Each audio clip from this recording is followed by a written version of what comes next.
Good morning students. ഇന്ന് നമ്മൾ discuss ചെയ്യുന്ന ടോപ്പിക് ഡീഫോറസ്റ്റേഷൻ ആണ്. ഇപ്പോൾ ഡീഫോറസ്റ്റേഷനിലേക്ക് നമ്മൾ കടക്കുന്നതിന് മുമ്പ് ആദ്യമായിട്ട് നമുക്ക് അതിന്റെ ഡെഫിനിഷൻ എന്താണെന്ന് പരിശോധിക്കാം. അപ്പോൾ ഡീഫോറസ്റ്റേഷന്റെ ഡെഫിനിഷൻ എന്ന് പറയുന്നത് reckless felling of trees by human being for his hidden needs. Reckless felling of trees by human beings for his hidden needs. Reckless എന്ന വാക്കിന്റെ അർത്ഥം വകതിരിവില്ലാത്ത എന്നാണ്, സെൻസ് ഇല്ലാത്ത. Reckless felling of trees by human beings for his hidden needs.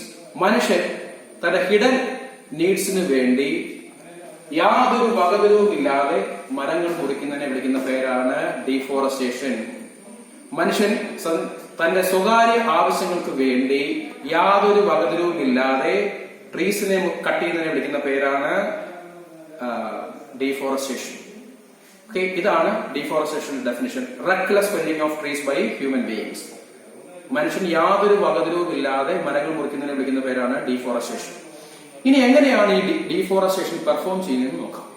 Deforestation പ്രധാനമായിട്ടും perform ചെയ്യുന്നത് ഒന്നുകിൽ forest burn ചെയ്യും, ഓക്കെ, ഫോറസ്റ്റ് തീയിടും, അല്ലെങ്കിൽ ട്രീസ് കട്ട് ചെയ്യും, ഓക്കെ, ട്രീസ് കട്ട് ചെയ്യും. ഇങ്ങനെ രണ്ട് രീതിയിലാണ് പ്രധാനമായിട്ടും ഡീഫോറസ്റ്റേഷൻ പെർഫോം ചെയ്യുന്നത്.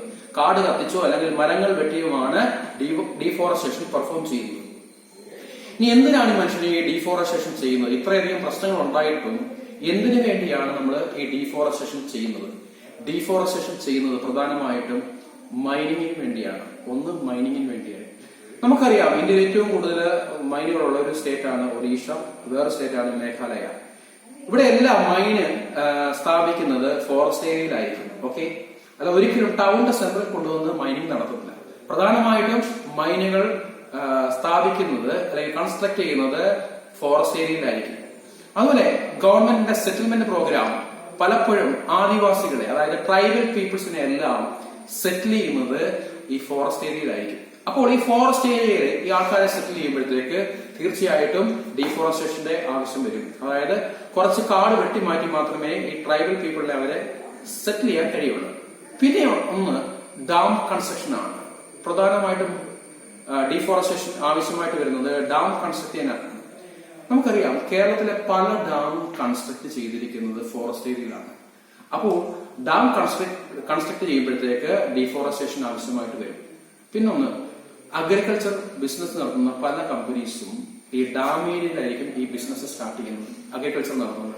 അപ്പോൾ അഗ്രികൾച്ചർ നടത്തണമെങ്കിൽ അവര് ഫോറസ്റ്റ് ഏരിയയോട് ചേർന്ന് കുറെ പോർഷൻസ്, കുറച്ച് പോർഷനുള്ള ഈ വുഡ് കട്ട് ചെയ്യും, അതായത് മരങ്ങൾ കട്ട് ചെയ്യും. അങ്ങനെയാണ് അഗ്രികൾച്ചർ ബിസിനസ് സ്റ്റാർട്ട് ചെയ്യുന്നത്. ഇങ്ങനെയുള്ള പർപ്പസിന് വേണ്ടിയാണ് പ്രധാനമായിട്ടും ഡീഫോറസ്റ്റേഷൻ നടത്തുന്നത്.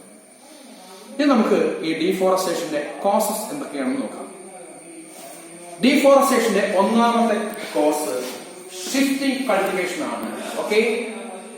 ഷിഫ്റ്റിംഗ് കൾട്ടിവേഷൻ ആണ്. അതിന് വേറൊരു പേരുണ്ട്. ഈ ഷിഫ്റ്റിംഗ് കൾട്ടിവേഷന് വേറൊരു പേരുണ്ട്. ഷിഫ്റ്റിംഗ് കൾട്ടിവേഷനെ ജൂം കൾട്ടിവേഷൻ എന്ന് വിളിക്കുന്നു. Zoom cultivation, zoom cultivation, zoom cultivation, okay. എന്താണ് ഈ ഷിഫ്റ്റിംഗ് കൾട്ടിവേഷൻ എന്ന് വെച്ച് കഴിഞ്ഞാൽ, ആദ്യമേ ഇവിടെ നമ്മൾ ഡീഫോറസ്റ്റേഷൻ നടത്തി, അതായത് വനത്തിലെ മരങ്ങൾ മുറിച്ചു മാറ്റി ഒരു വിള ഇറക്കും. കുറച്ച് കഴിയുമ്പോഴത്തേക്ക്, ഒരു വർഷം കഴിയുമ്പോഴത്തേക്ക് അവിടെ വേറൊരു വിള ചെയ്യും. എന്നിട്ട് അവര് ആ സ്ഥലം ഉപേക്ഷിച്ച് വേറെ സ്ഥലത്തേക്ക് പോകും. അപ്പോൾ ഇങ്ങനെ ആ സ്ഥലം അവര് ഉപേക്ഷിച്ചിട്ട് പോകുമ്പോഴത്തേക്ക് അവിടെ ബാഡ് പാച്ചസ് വരും. ബാഡ് പാച്ചസ്, അവിടെ ബാഡ് പാച്ചസ് മാത്രം അവശേഷിക്കും. ഇങ്ങനെ അവശേഷിക്കുന്ന ആ മരത്തിന്റെ കുറ്റിയും മറ്റും പറയുന്ന പേരാണ് ഫോറസ്റ്റ് ഫാലോസ്. അപ്പോൾ ആ കൃഷി ഉപേക്ഷിച്ചു പോകുമ്പോൾ അവിടെ അവശേഷിക്കുന്ന ആ ബാഡ് പാച്ചസിനെ വിളിക്കുന്ന പേരാണ് forest fallows. Forest fallows, forest fallows, fallows. അതായത് ഒരു കൃഷി ഉപേക്ഷിച്ചു പോകുമ്പോൾ അവിടെ അവശേഷിക്കുന്ന മരത്തിന്റെ ആ മറ്റു കുറ്റിയും ആ കുഴിയൊക്കെ വിളിക്കുന്ന പേരാണ് ഫോറസ്റ്റ് ഫാലോസ്. നമ്മൾ ഈ ഫോറസ്റ്റ് ഫാലോസിനെ യാതൊരു രീതിയിലും ഡിസ്റ്റർബ് ചെയ്തില്ല എങ്കിൽ ആ വെട്ടിയ മരത്തിന്റെ സ്ഥാനത്ത് വേറൊരു മരം കിളിർത്തു വരും. അങ്ങനെ ഫോറസ്റ്റ് അവിടെ പുനഃസ്ഥാപിക്കപ്പെടും. പക്ഷേ നമുക്കറിയാം, ഇപ്പോൾ താമസ സ്ഥലങ്ങൾ വളരെ ഷോർട്ടാണ്. അപ്പോൾ ആ കൃഷി ഉപേക്ഷിച്ച് പോകുന്ന ആ നിമിഷം തന്നെ ആൾക്കാര് അവിടേക്ക് വാസത്തിന് വേണ്ടി അല്ലെങ്കിൽ താമസത്തിന് വേണ്ടി ആ സ്ഥലത്തേക്ക് ഓടിപ്പാഞ്ഞെത്തും. അതുമൂലം അവിടെ ഡീഫോറസ്റ്റേഷൻ സംഭവിക്കും. അപ്പോൾ ഡീഫോറസ്റ്റേഷൻ സംഭവിക്കാനുള്ള ഒന്നാമത്തെ റീസൺ എന്ന് പറയുന്നത് ഷിഫ്റ്റിംഗ് കൾട്ടിവേഷൻ ആണ്. ഷിഫ്റ്റിംഗ് കൾട്ടിവേഷൻ എന്ന് പറഞ്ഞാൽ കാട് വെട്ടി ഒരു വിള ഇറക്കും. ഓക്കെ, ഒരു വർഷം കഴിയുമ്പോഴത്തേക്ക് വേറൊരു വിള ഇറക്കും. അത് കഴിഞ്ഞിട്ട് ആ കൃഷിക്കാര് ആ സ്ഥലം ഉപേക്ഷിച്ചു പോകും. അവിടെ കുറെ ബാഡ് പാച്ചസ് മാത്രം അവശേഷിക്കും. അതിനെ വിളിക്കുന്ന പേരാണ് ഫോറസ്റ്റ് ഫാലോസ്. ഈ ഫോറസ്റ്റ് ഫാലോസിനെ ഡിസ്റ്റർബ് ചെയ്തില്ല എങ്കിൽ അത് മരത്തിന്റെയൊക്കെ കുറ്റിയൊക്കെ വളർന്ന് വീണ്ടും മരമായി മാറും. അപ്പോൾ വീണ്ടും അവിടെ ഫോറസ്റ്റ് ഉണ്ടാവും. പക്ഷെ അങ്ങനെയൊന്നും സംഭവിക്കത്തില്ല. കാരണം ഈ കൃഷിയുടെ ഉപേക്ഷിച്ച് പോകുമ്പോഴത്തേക്ക് ആ സെക്കൻഡിൽ തന്നെ ആൾക്കാർ അവിടെ വീട് വെക്കാൻ വേണ്ടി ഓടിപ്പാഞ്ഞെത്തും. ഓക്കെ, അങ്ങനെ അവിടെ ഡീഫോറസ്റ്റേഷൻ സംഭവിക്കും. ഡീഫോറസ്റ്റേഷൻ സംഭവിക്കാനുള്ള രണ്ടാമത്തെ കോസ് എന്ന് പറയുന്നത് ഓവർ ഗ്രേസിംഗ് ആണ്. കന്നുകാലികളുടെ അനിയന്ത്രിതമായ മേയൽ. നമുക്കറിയാം, മരത്തിന് സൈഡില് കന്നുകാലികളെ മേയാൻ വിടും.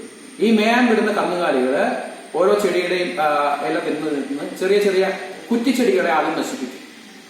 ഈ കുറ്റിച്ചെടികളാണ് വലിയ മരങ്ങളായി മാറുന്നത്. അങ്ങനെ തുടക്കത്തിൽ തന്നെ ചെടി വളർന്നു വരുമ്പോൾ തന്നെ ഈ ഓവർ ഗ്രേസിംഗ് മൂലം, കന്നുകാലികളുടെ ഓവർ ഗ്രേസിംഗ് മൂലം ഈ ചെടികൾ നശിക്കും. അങ്ങനെ വനം വളരാനുള്ള ഒരു പ്രോബിലിറ്റി അവിടെ നശിപ്പിക്കുന്നു. ഇങ്ങനെ കന്നുകാലികളുടെ ഓവർ ഗ്രേസിംഗ് മൂലം വനം നശിപ്പിക്കപ്പെടുന്നു. ഇനി അടുത്ത പോയിന്റ് എന്ന് പറയുന്നത് ഡീഫോറസ്റ്റേഷന്റെ കോസ് പറയാവുന്ന മൂന്നാമത്തെ പോയിന്റ് എന്ന് പറയുന്നത് ഫ്യൂവൽ വുഡ് ആണ്. അതായത് ഏഷ്യൻ രാജ്യങ്ങളായ ഇന്ത്യ, പാകിസ്ഥാൻ, അതുപോലെ തന്നെ നേപ്പാൾ, ഭൂട്ടാൻ തുടങ്ങിയ രാജ്യങ്ങളിൽ പ്രധാനമായിട്ടും ഫ്യൂവലിന് വേണ്ടി ആശ്രയിക്കുന്നത് വുഡിനെയാണ്. അപ്പോൾ മരങ്ങളെയാണ് പാചകത്തിനും മറ്റും ഏറ്റവും കൂടുതൽ ആശ്രയിക്കുന്നത്. അപ്പോൾ ഫ്യൂവൽ വുഡിന് വേണ്ടി ആൾക്കാർ വനത്തിൽ കയറി മരങ്ങൾ മുറിക്കും. അങ്ങനെ വനനശീകരണം സംഭവിക്കും. അപ്പോൾ മൂന്നാമത്തെ പോയിന്റ് എന്ന് പറഞ്ഞാൽ ഫ്യൂവൽ വുഡ്. ഓക്കെ, ഡീഫോറസ്റ്റേഷനുള്ള കാരണത്തിലുള്ള മൂന്നാമത്തെ പോയിന്റ് എന്ന് പറയുന്നത് ഫ്യൂവൽ വുഡ് ആണ്. നാലാമത്തത് മൈനിങ് ആണ്. നമുക്കറിയാം, ഏറ്റവും കൂടുതൽ മൈനുകൾ സ്ഥാപിക്കപ്പെടുന്നത് ഫോറസ്റ്റ് ഏരിയയിലാണ്. വനത്തിന് സമീപമാണ് ഏറ്റവും കൂടുതൽ മൈന് സ്റ്റാർട്ട് ചെയ്യുന്നത്. ഏറ്റവും കൂടുതൽ മൈനുള്ള സ്ഥലമാണ് ഒഡീഷ. ഓക്കെ, ഒഡീഷയിലെ ഏറ്റവും കൂടുതൽ ട്രൈബൽ പീപ്പിളുള്ള സ്ഥലമാണ്. ഏറ്റവും കൂടുതൽ മൈനുകളും ഉള്ള സ്ഥലങ്ങളാണ്. നമുക്കറിയാം, കഴിഞ്ഞ പ്രാവശ്യം പറഞ്ഞായിരുന്നു, മേഘാലയയിലെ മൈൻസിനെ വിളിക്കുന്ന പേര് റാറ്റ് ഹോൾസ് എന്നാണ്, എല്ലിമട എന്നാണ് വിളിക്കുന്നത്. ഈ മൈനുകൾ ഈ ഫോറസ്റ്റ് ഏരിയയിൽ സ്ഥാപിക്കുമ്പോഴത്തേക്ക് കുറെ മരങ്ങൾ കട്ട് ചെയ്യുന്നു. അതുമൂലം ഡീഫോറസ്റ്റേഷൻ സംഭവിക്കുന്നു. അടുത്ത പോയിന്റ് എന്ന് പറഞ്ഞാൽ അഗ്രികൾച്ചർ ബിസിനസ് പലപ്പോഴും ലാർജ് സ്കെയിലിൽ സ്റ്റാർട്ട് ചെയ്യുന്നത് ഈ ഫോറസ്റ്റ് ഏരിയയിലായിരിക്കും. അപ്പോൾ സ്വാഭാവികമായിട്ടും കൃഷി ഇറക്കണമെങ്കിൽ മരങ്ങൾ മുറിക്കണം. അങ്ങനെ മരങ്ങൾ മുറിക്കുമ്പോഴത്തേക്ക് ഡീഫോറസ്റ്റേഷൻ സംഭവിക്കും. ഇനി ഇതിനുള്ള അവസാനത്തെ കാരണം ഗവൺമെന്റ് പ്രോഗ്രാംസ് ആണ്. പലപ്പോഴും ഗവൺമെന്റ് സെറ്റിൽമെന്റ് നടത്തുന്നത് വനമേഖലയിലാണ്. ഗവൺമെന്റ് വനമേഖലയിൽ ഈ ട്രൈബൽ പീപ്പിളിലെയും മറ്റുള്ള ആൾക്കാരെയും സെറ്റിൽമെന്റ് നടത്തുന്നത് എന്തിനാണ്? അവർക്ക് താമസിക്കാൻ ഭൂമിയില്ല. അങ്ങനെ ഗവൺമെന്റ് സെറ്റിൽമെന്റ് പ്രോഗ്രാം അനുസരിച്ച് അവരെ പുനരധിവസിപ്പിക്കുമ്പോൾ ഏറ്റവും കൂടുതൽ ചൂസ് ചെയ്യുന്ന ഒരു ഏരിയ എന്ന് പറഞ്ഞാൽ ഫോറസ്റ്റ് ഏരിയ ആയിരിക്കും. കാരണം ബാക്കിയൊന്നും സ്ഥലം കിട്ടാറില്ല. അങ്ങനെ സംഭവിക്കുമ്പോൾ അവരുടെ പുനരധിവാസത്തിന് വേണ്ടി, അവരുടെ സെറ്റിൽമെന്റിന് വേണ്ടി നമ്മൾ എന്ത് ചെയ്യും? ഫോറസ്റ്റ് കട്ട് ചെയ്യും, വുഡ് കട്ട് ചെയ്യും. അങ്ങനെ ഡീഫോറസ്റ്റേഷൻ സംഭവിക്കും. അപ്പോൾ ഡീഫോറസ്റ്റേഷൻ സംഭവിക്കാനുള്ള 5-6 കാരണങ്ങൾ ഞാൻ ഇവിടെ പറഞ്ഞു. ഒന്നാമത്തത് ഷിഫ്റ്റിംഗ് കൾട്ടിവേഷൻ ആണ്. ഇതിനെ വിളിക്കുന്ന പേര് ജും കൾട്ടിവേഷൻ. അതായത് കൃഷി ഇറക്കാൻ വേണ്ടി മരങ്ങൾ വെട്ടിക്കളയും. എന്നിട്ട് 1-2 വിളയ്ക്ക് ശേഷം കർഷകരെ അത് ഉപേക്ഷിച്ച് പോകും. അങ്ങനെ വരുന്ന ആ ബാഡ് പാച്ചസിനെ വിളിക്കുന്ന പേരാണ് ഫോറസ്റ്റ് ഫാലോസ്. അത് ഡിസ്റ്റർബ് ചെയ്തില്ലെങ്കിൽ അവിടെ മരങ്ങൾ കിളിർച്ച് വനമായി മാറും. പക്ഷെ അവിടെ സംഭവിക്കുന്നത് ആൾക്കാർ കൃഷിയിടത്തിലേക്ക് വീട് വെക്കാൻ വേണ്ടി ഇരച്ചു കയറി വരും. അങ്ങനെ അവിടെ ഡീഫോറസ്റ്റേഷൻ സംഭവിക്കും. ഇനി രണ്ടാമത്തെ പോയിന്റ് ഞാൻ പറഞ്ഞു കഴിഞ്ഞു, ഓവർ ഗ്രേസിംഗ്. കന്നുകാലികളുടെ ഓവർ ഗ്രേസിംഗ് മൂലം ഈ ചെടികൾ നശിപ്പിക്കപ്പെടും. അങ്ങനെ ഡീഫോറസ്റ്റേഷൻ സംഭവിക്കും. മൂന്നാമത്തെ പോയിന്റ് എന്ന് പറയുന്നത് ഫ്യൂവൽ വുഡിന് വേണ്ടി ആൾക്കാർ വനത്തിൽ നിന്ന് മരങ്ങൾ മുറിക്കും. അങ്ങനെ ഡീഫോറസ്റ്റേഷൻ സംഭവിക്കും. നാലാമത്തത് മൈനിങ് ആണ്. മൈൻസ് എല്ലാം കൺസ്ട്രക്ട് ചെയ്യുന്നത് ഫോറസ്റ്റ് ഏരിയയിലാണ്. അങ്ങനെ മൈനുകൾ സ്ഥാപിക്കുമ്പോഴത്തേക്ക് ഡീഫോറസ്റ്റേഷൻ സംഭവിക്കും. അഞ്ചാമത്തെ അഗ്രികൾച്ചർ ബിസിനസ് ആണ്. അഗ്രികൾച്ചർ ബിസിനസ് സ്റ്റാർട്ട് ചെയ്യുന്നത് കൂടുതലും ഫോറസ്റ്റ് ഏരിയയിലാണ്. അങ്ങനെ വരുമ്പോഴും മരങ്ങൾ മുറിച്ചു മാറ്റുന്നു.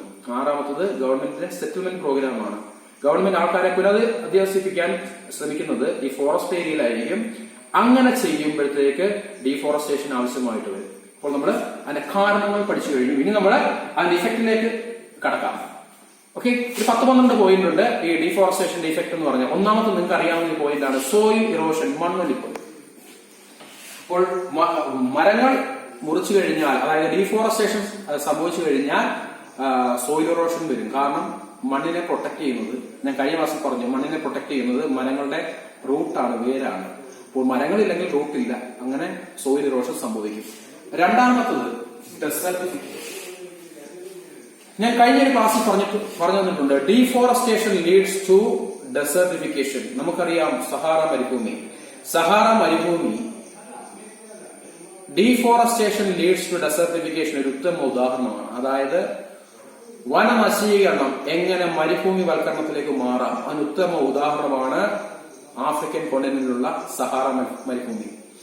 അതിന്റെ പ്രധാന കാരണം, സഹാറ മരുഭൂമി ഉണ്ടാകാനുള്ള പ്രധാന കാരണം വനനശീകരണമായിരുന്നു.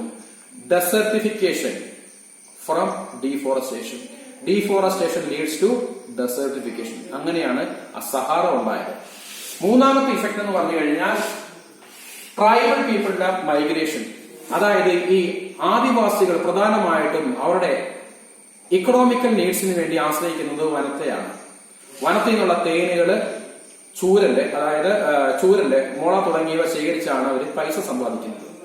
വനം നശിക്കപ്പെട്ട് കഴിഞ്ഞു കഴിഞ്ഞാൽ ഈ വനത്തിൽ നിന്നുള്ള തേൻ കിട്ടത്തില്ല, അതുപോലെ ടിമ്പർ കിട്ടത്തില്ല, അതുപോലെ ചൂരല് കിട്ടത്തില്ല, കെയിൻ ഒന്നും കിട്ടത്തില്ല. അങ്ങനെ വന്നു കഴിഞ്ഞാൽ അവരുടെ സാമ്പത്തിക അടിത്തറ ഇളകിപ്പോവും. അവർക്ക് സാമ്പത്തിക ഭദ്രത കാണത്തില്ല, പൈസ കാണത്തില്ല ജീവിക്കാൻ. അതുകൊണ്ട് ട്രൈബൽ പീപ്പിൾ എന്തോ മൈഗ്രേറ്റ് ചെയ്തു പോകും. നാലാമത്തെ ഇഫക്ട് എന്ന് പറഞ്ഞു കഴിഞ്ഞാൽ റെയിൻഫോൾ കുറയും. ഓക്കെ, ഞാൻ നേരത്തെ പറഞ്ഞു കഴിഞ്ഞു, ഈ ഫോറസ്റ്റ് ആണ് റെയിൻ വാട്ടർ റീസൈക്കിൾ ചെയ്യുന്നത്. ഫോറസ്റ്റ് ഇല്ലെങ്കിൽ റെയിൻ വാട്ടർ കുറയും, റെയിൻ കുറയും.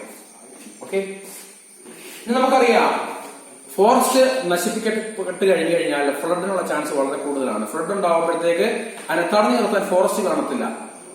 ഫോറസ്റ്റ് ഇല്ലെങ്കിൽ ഫ്ലഡ് ഉണ്ടാവും, സോയിൽ ഇറോഷൻ ഉണ്ടാവും, മണ്ണിന്റെ ഫെർട്ടിലിറ്റി നഷ്ടപ്പെടും, അതിന്റെ ഫലഭൂയിഷ്ഠത നഷ്ടപ്പെടും.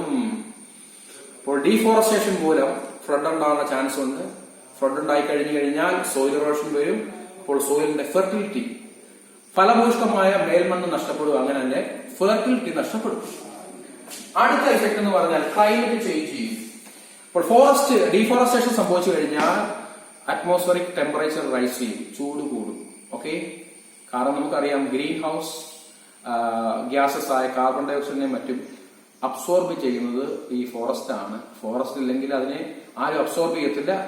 അതുമൂലം ഗ്ലോബൽ വാർമിംഗിനുള്ള ചാൻസ് ഉണ്ട്. അടുത്ത ഇഫക്ട് എന്ന് പറഞ്ഞു കഴിഞ്ഞാൽ അണ്ടർ വാട്ടർ.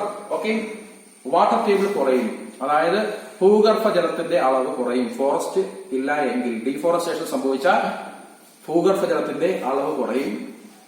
അടുത്ത ഒരു പോയിന്റ് എന്ന് പറഞ്ഞു കഴിഞ്ഞാൽ ഇതിന്റെ എഫക്ട് എന്ന് പറയുന്നത് ഇക്കണോമിക് ലോസ് ആണ്. നമുക്കറിയാം വനത്തിൽ നിന്ന് ഒരുപാട് ബൈ പ്രോഡക്റ്റ് കിട്ടും. ആനക്കൊമ്പ് കിട്ടും, ഐവറി കിട്ടും, ഹോൺസ് കിട്ടും, മെഡിസിനൽ പ്ലാന്റ്സ് കിട്ടും, ഡൈസ് കിട്ടും, ഗംസ് കിട്ടും, റെസിൻസ് കിട്ടും, മരക്കറ കിട്ടും. അപ്പോൾ ഇങ്ങനെ നമുക്ക് ഒരുപാട് ഇക്കണോമിക്കൽ പ്രോഡക്റ്റ് നമുക്ക് വനത്തിൽ നിന്ന് കിട്ടും. ഫോറസ്റ്റ് പോയി കഴിഞ്ഞാൽ ഇതൊന്നും നമുക്ക് കിട്ടത്തില്ല, നമുക്ക് ഇക്കണോമിക് ലോസും ഉണ്ടാവും.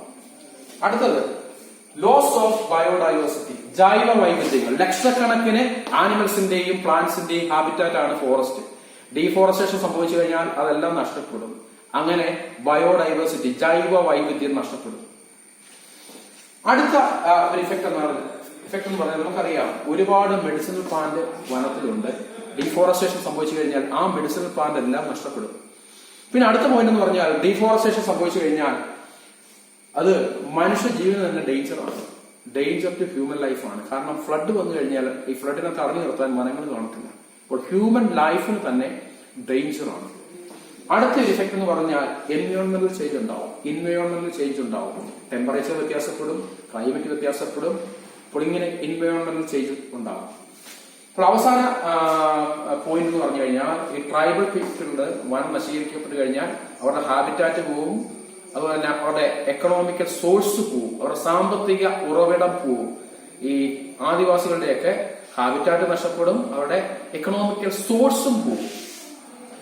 അവസാനത്തെ പോയിന്റ് എന്ന് പറഞ്ഞു കഴിഞ്ഞാൽ ഫ്യൂവൽ വുഡിനുള്ള സോഴ്സ് നഷ്ടപ്പെടും. വനം നശിക്കപ്പെട്ട് കഴിഞ്ഞാൽ നമുക്ക് ഫ്യൂവൽ വുഡ് കിട്ടത്തില്ല, നാട്ടിലുള്ള മരങ്ങൾ മുറിക്കേണ്ടി വരും. അങ്ങനെ ഫ്യൂവൽ വുഡിനുള്ള സോഴ്സും നഷ്ടപ്പെടും. ഇതൊക്കെയാണ് ഈ ഡീഫോറസ്റ്റേഷന്റെ ഇഫക്റ്റ്. അതായത് സോയിൽ ഇറോഷൻ സംഭവിക്കുന്നു, ഡെസേർട്ടിഫിക്കേഷൻ സംഭവിക്കുന്നു. അതായത് ഡീഫോറസ്റ്റേഷൻ നടന്നു കഴിഞ്ഞാൽ അത് ഡെസേർട്ടിഫിക്കേഷനിലേക്ക്, മരുഭൂമി വൽക്കരണത്തിലേക്ക് പിന്നെ അത് മാറും. അത് കഴിഞ്ഞ് ട്രൈബൽ പീപ്പിള് എക്കണോമിക്കൽ ലോസ് ഉണ്ടാകുന്നത് മൂലവും അവിടെ കിടപ്പാടം നഷ്ടപ്പെടുന്നത് മൂലവും മൈഗ്രേറ്റ് ചെയ്യുന്നു, റെയിൻഫാൾ കുറയുന്നു, സോയിൽ ഇറോഷൻ സംഭവിച്ച്, ഫ്ലഡ് മൂലം സോയിൽ ഇറോഷൻ സംഭവിച്ച് മണ്ണിന്റെ ഫെർട്ടിലിറ്റി നഷ്ടപ്പെടുന്നു, ക്ലൈമറ്റ് ചേഞ്ച് ഉണ്ടാകുന്നു, അണ്ടർ വാട്ടർ ടേബിൾ ഡിക്രീസ് ചെയ്യുന്നു, ഭൂഗർഭജലം കുറയുന്നു, എക്കണോമിക്കൽ ലോസ് ഉണ്ടാകുന്നു. അതായത് ഐവറി, റെസിൻസ്, ഗംസ്, ഡൈസ്, അതുപോലെ തന്നെ കെയിൻ തുടങ്ങിയതൊന്നും വനത്തിൽ നിന്ന് കിട്ടത്തില്ല.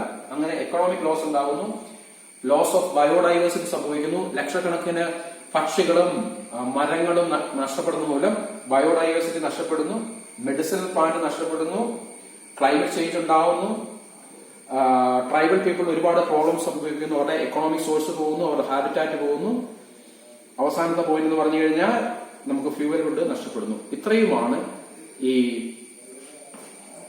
ഡീഫോറസ്റ്റേഷന്റെ ഇഫക്റ്റ്. ഇതോടുകൂടി ഡീഫോറസ്റ്റേഷൻ എന്ന ടോപ്പിക്ക് തീർന്നു. നമ്മൾ അടുത്ത ക്ലാസ്സിൽ നമ്മൾ മൈനിങ്ങിനെ പറ്റി ഡിസ്കസ് ചെയ്യുന്നതായിരിക്കും. Okay, thank you.